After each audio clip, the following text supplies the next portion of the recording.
Hey everybody, welcome to Real Brave Live. My name is Dan. I'm joined here today with Don to my left, and today we're going to continue our teaching series. We did this a couple times already, and I'm really excited about it because it goes back to what we do every single day, which is teach. So we have our, I guess, fun segment once a week, but then each week we're going to aim to answer a specific question. And this week what we're going to answer is, should I use economy or alternate picking? And I have Don here who's going to help me answer that question. How you doing, Don? I'm well. Not Cool. bad. I think you know this subject pretty well. Did I spell I alternate right? Sure. Okay. Yep. Uh, so, alternate picking, or how do you want to start this? Do you want to start Well, with an Albertized kind of monologue? I probably would just define what I mean by, what we're talking about with alternate picking and economy picking. Because you can pick on the guitar, you can just take the pick and go down strokes, or you can go down up. But once you're moving from string to string or vertically, uh, you have to make a decision. Um, when you play a couple notes on one string, if you do alternate picking, down, up, down, then the question is, what is the next string going to be if I just did down, up, down? Is it going to be up to keep it consistently alternate picking? Hmm. Or am I going to pick down because the string is literally below, and that is the quickest way to do it? And it seems there are two schools of thought. And there are some people that really rely upon economy picking, where you go down if it's down and up if it's up to the next string. And some who pick strictly alternate no matter what string they're on. And there are great players of both. And of course, there are some players who are good at both. I'm not one of those. I'm one who tends to rely on alternate picking. But I've found that if I open up my mind a little bit and I try some of these exercises for economy picking, that I could get good at that too. Okay. So they're both really useful, and it's important to show our students both because we're not sure what's going to work for them until they've done it. So, what do you usually start with? I usually start with alternate simply because it's the easiest thing to keep track of what you're doing. Okay. You just uh, basically once they know the exercise that I'll call a one finger per fret, where you just play one note on each fret, and that's four notes on one string, and then four notes on the next string in succession. And once they can Somebody know do it that. with down, down. Oh, I should turn my hand a little bit. There you Once we go. have first note, second note, third note, fourth note. Now you could, when you go to the next string, it's very easy to think down, up, and then the next one is a down, which makes it alternate picking. And that's because there are four notes on each string. If there Right. are two notes on each string, that would make sense too. Pentatonic scale. So since they're going to be learning those two things early on, the basic pentatonic scale because it's very easy and useful, and the four finger exercise because it's very simple and useful, Mm-hmm. I usually start with just continuing the same motion. But once they have a major scale, which is you got two notes on the first string, so you'd go with a down to the next string, but then you have three notes on this string. And the pick now has an issue. If I can show the pick on this, it's down, up, down, and then your next note is on the next string. So you're positioned to pick it downward. Mm-hmm. If you want to do strict alternating, you have to go around the string and pick it upward, like like that. As So in skip? what you would be playing down, up, down, up, down, up. I didn't do that well. So you'd be going like this. I got to see both hands here. Okay, you ready? Hold on.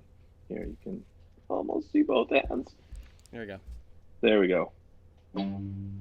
Yeah, there we go. Down in the corner of the screen, Mm-hmm. up, Mm-hmm. down, up, down, and you'd simply pick the next string as a down. And if you were trying to do alternate picking, you wouldn't skip, but you would, on this note, you would pass the string. That might be what you meant, actually. And then the next one is an up. I can't see what I'm doing right now, but then the next one is an up. So if I just show the right hand on this, what we have is where I go down, down in a row because of economy, or I could go, and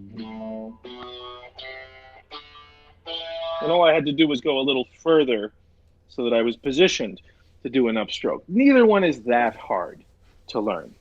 Once you try to do it, your brain figures out a way to get in position for the next note, and it works out pretty well. The questions start coming when they're trying to play actual things, not just a scale, but what if I'm playing and I have a riff to do, and I want to figure out, should I go down, down, up, down, or down, up? And it's going to be that one of them is easier. It's almost always the case that one of them is obviously easier to the student. And of course, you'd build with that first, and then take the other one as a challenge and go slower with it so that they can develop their ability with it. And if it turns out they're entirely uncomfortable with one of the two ways, then that's fine too. It could be that they're just going to, most players, have a, most of our teachers have a preferred way to do it, and it varies from person to person. Does this help you get faster?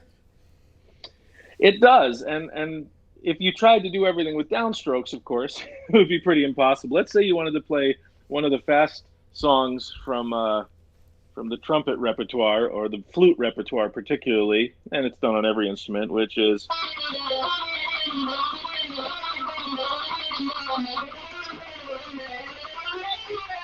Flight of the Bumblebee. I just butchered it. But if I wanted to play that, I took just the first few notes. It's a note on the B string. All right, we're basically playing an E on the B string at 5th fret. And then descending chromatically. So going to the G string, and then a half step down, then a half step down, then a half step down. And if I turn that into an exercise, I can go.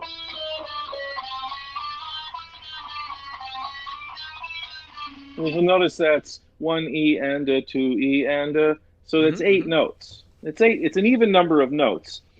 But if I start with a downstroke on the B string, and then do an upstroke on the G string, it turns out that I basically stay between the two strings with my pick. I could leave my pick in between the strings, pick down for the B string, and up for the G string. If I try it the opposite way, that would be up, down, and that would mean I'd have to be outside of each string. I'd have to go under this one and then over that one. So this little riff from a real song that people really play there's no way around it. You have to do alternate picking on this. It's impossible to try to do this with all downstrokes. You'd have to be a real freak of nature. And I've never heard anybody try it. But once you have this, you realize that what you're doing is down, up, down, up, down, up, down, up, down, up, down, up, down, up, down, up, down. And what you did is you started on the right one to make it easy. So even though it's alternate picking, even though it is alternate picking, I made it easy for myself by starting on a down, then going up to the string above me. Now, on the Flight of the Bumblebee, that works just fine. But what if you're doing something like this typical Van Halen riff?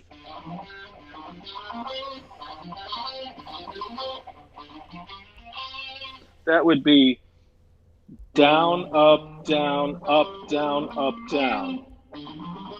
And the hard part is the 4th note. I'm Kevin. I'm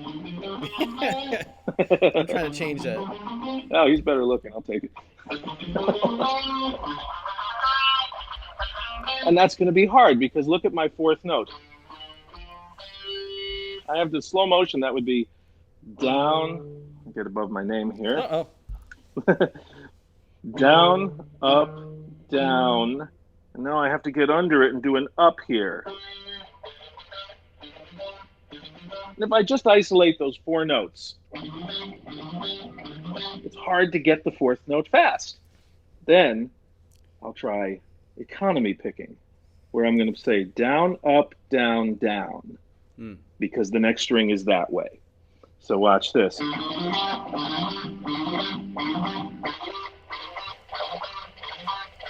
can get fast at that. Yeah. It's much faster than that has a little bit of a delay. And if I'm trying to do if I'm trying to solo, the last thing I want is to be fighting with how I'm going to do it.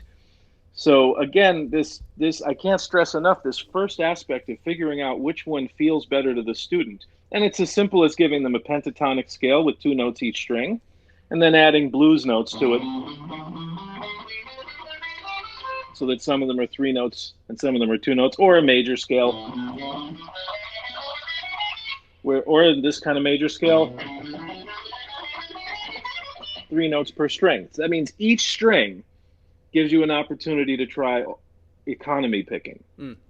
And once they've tried both, you can easily see as a teacher which one's giving them a hard time, and guide them toward working on the difficult one, but making the easy one the part of how they play more quickly. And that really comes down to discovery. You have to discover what's their story. Are they better at this or better at that? I was just going to get into that before we get into the methodology. Does left hand have anything to do with this left hand technique? Well, sort of, because obviously, if you're doing something that has 3 notes on it versus 2, that's the thing that makes or breaks the decision sometimes, or what winds up being the smart way to go. But if your left hand technique is basically accurate, then the only issue is your technique in time. For example, if I just took 2 notes, just 2 notes a half step apart, and I tried to pick them down, up, down, up, down.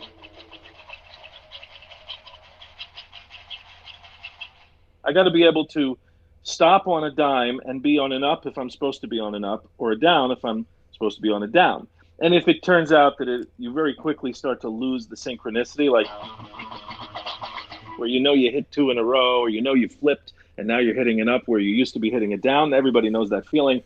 That means you're going too fast and you don't really have your hands synchronized. So yes, left hand technique is going to matter a lot in this, in the sense that it has to be synchronized with your right hand technique. And the way to do that, another exercise, is to basically take those 2 notes and do them very slowly. And the slower you do it, the more accurate the timing will be. If you can really be patient, you can go very slow. If you go really slowly, then your brain just gets a very clear idea of how they synchronize and when they synchronize, and that'll work itself out when you're practicing.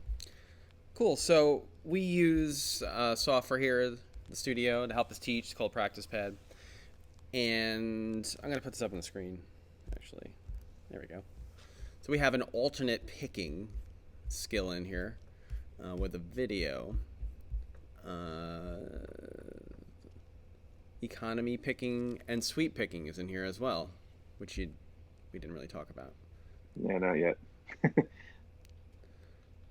So with the alternate picking and any kind of exercise in teaching this, we kind of employ a method here. You want to explain that a little bit? Sure. As I was kind of hinting at before, the first thing is discovery, because imagine we're figuring out which songs are the wisest songs to work on with a student. We always have our ideas as teachers of, let's do this song because it always works. But if the student is really into another song, we try to go with that, because then we're going to really tap into their motivation and they're going to do well. Same thing applies with picking. We want to discover what's more natural. Just like when you have a guitar student comes in, they say, I'm left-handed, but do I hold the guitar this way or do I flip it over? And you get them to try both, and then you discover which is, and it's usually very obvious what's more comfortable for them. And that's going to make a big difference in their playing. So same thing with picking. Once you've given them a 1 finger per fret exercise, the pentatonic scale as a skill to work on, you give them that in Practice Pad, They come back doing it usually just with downstrokes. Then when you try them with the upstrokes, you get to see right there how hard it is for them to get it. And the ones that get it very easily get it very easily. The ones who don't. And then you try this other way on a Which is, 3-note scale.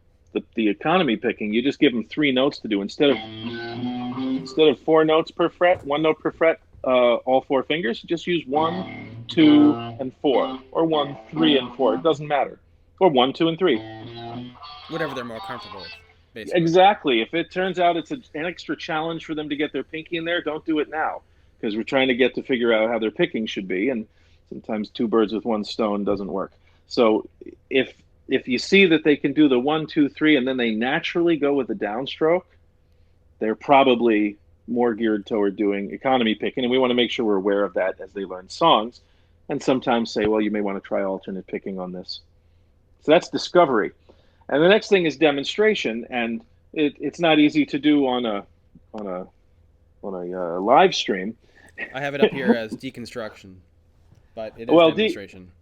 yeah, well, you're going to be doing. There's a lot of D's in this. You're gonna do some deconstruction of it too, where you basically show them what the movements are. Right. And actually, since you said it, we'd probably go back and make sure that they have palm muting and anchoring as a skill that's in practice pad, because if you have some sort of anchor with your other fingers while you pick, like some people do, or if you're using palm muting as an anchor, or if you're leaning your arm on the guitar, all of this is, yeah, the 1 finger per fret exercise is basically just gonna, get them very slowly looking at what they're doing, and they'll see it's a downstroke, it's an upstroke, they'll get a feel for it. Mm-hmm. But in terms of demonstration, in addition to these skills, which are very narrow, small examples of a very small thing each, so that they don't get confused, in the lesson, we want to make sure we're not demonstrating it the way I did a minute ago, where I said, well, here's what you do, flight of the bumblebee. They It's don't know what they just saw. sadly something that I've seen many times where you're taking liberties as an instructor. Be like, this is what it's supposed to sound like, when you're done. Yeah. It's there was always the teacher in school who didn't understand why you didn't get it, and that teacher was either a math whiz or a science whiz, and they didn't understand how anybody could be so unintelligent as to not understand it. But the truth is, everybody learns differently, and slow is just fine. So if I was showing them that, I'd have to say, do this with me, downstroke here, and then upstroke here, and go slow enough so that they're in control. If you go just a little faster than they can be in control, you've lost them. And it's not pleasant, and it feels intimidating, just like it felt for us in school when we had a teacher like that. Mm-hmm. So demonstration is where you really show them each movement. And then when they're practicing it, they can do it that slowly and kind of program those movements into their brains. And then they have a motor pattern. And once they have that motor pattern, they're good. They're good to go. If we go too fast for them to get the motor pattern, it's gone. So that's demonstration.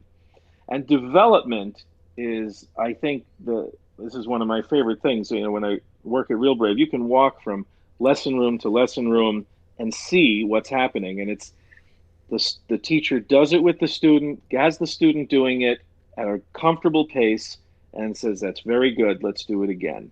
And you walk them through doing it, because all of us know we don't want to do it a million times. It starts to get boring, and we don't want to do it slowly. But if a teacher helps us to do it slowly by saying, just do it slowly, right, then they start to develop their ability. And if you spend 10 minutes in a lesson doing that, then they got better right in front of you. And even if they have a crazy busy week and don't get to pick up the instrument, they still got better that week. Yeah, so you want to develop it a little bit during the lesson. And then, of course, you want to document it, get some video of it so they can see their own progress. And we have the videos of teachers doing it in practice pad. We can make a new one in the lesson, make another video for them where we show it the way they need to see it. And if they have that documentation, they're probably going to get that skill. They're probably going to come back better at it. That's what we see regularly. Right. We try to give them points for progress, and it helps them understand where they're going. With these 4 Ds in this process anyway, what are the things that your students need to look out for when practicing this? It is very easy If they get what I'm about to say right, it fixes their math grades as well, and a few other classes. It's very easy when you're doing something like this to not notice that you didn't do it right. It's very easy to pick a downstroke rather than an upstroke. Because let's say my tendency is economy picking. Let's say that's just the way that it works better for me. Now, if I'm working on alternate picking because you need it, here's an exercise. That's an exercise for alternate picking. All right. Um, I could go down, down, and not notice that I did it. I might just not be paying close enough attention or going slow enough to know. And in order to do that, I have to kind of gloss over what I just saw. So the teacher's responsibility there is to make sure they don't do that.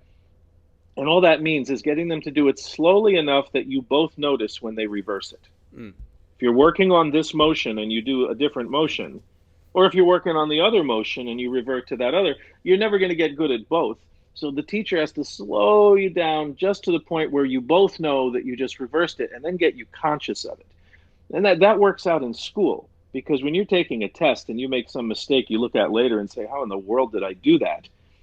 Well, part of your brain probably knew that you did it, and then you glossed over it because you didn't really feel like slowing down and thinking about it. But if you do this on this exercise, you wind up doing it in school. It just changes your way of doing things.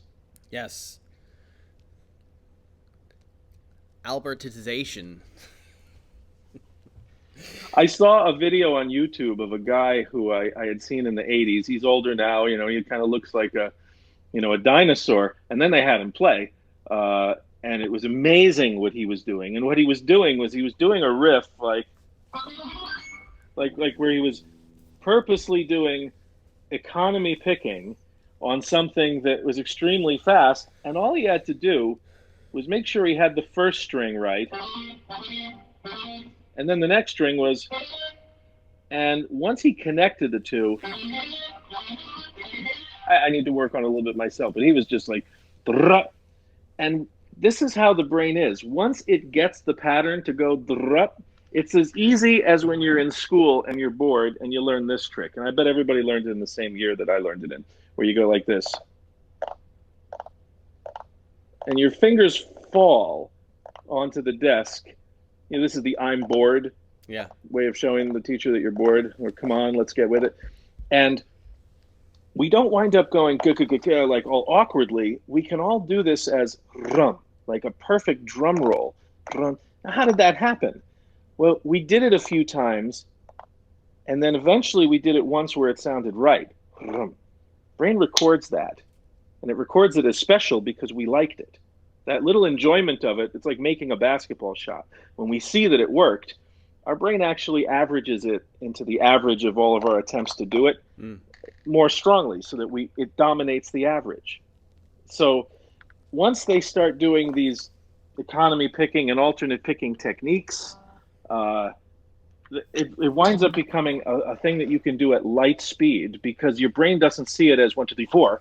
It sees it as rum. One motion, just like the hands on the desk. So now to get that going, we have to get them to do the couple of notes, and we have to get them to first do just the first 3 notes, let's say, and get them lightning fast. And then just get to the next one, the segmentalization or chunking idea.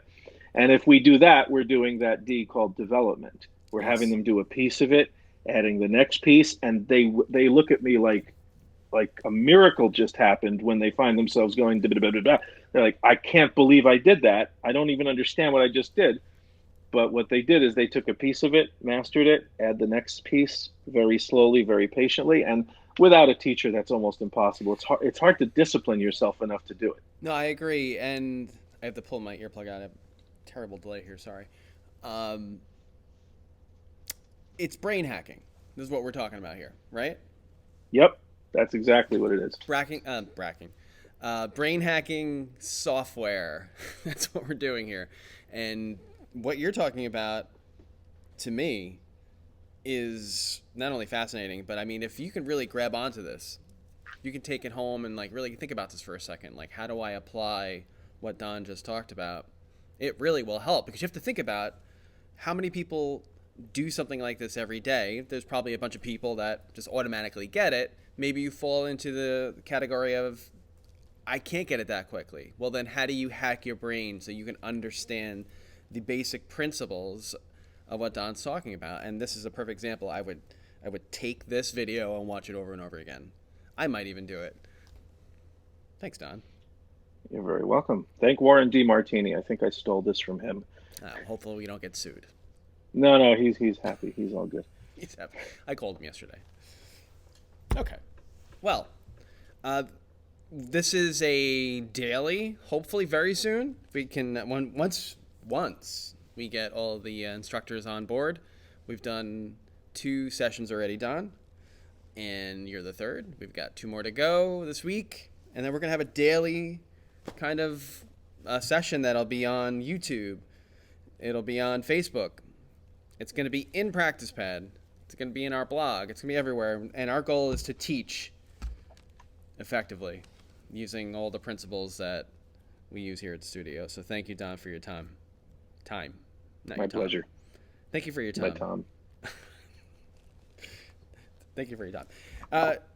So thank you for joining us today. This is another episode of some Real Brave Live teaching, and we'll see you soon.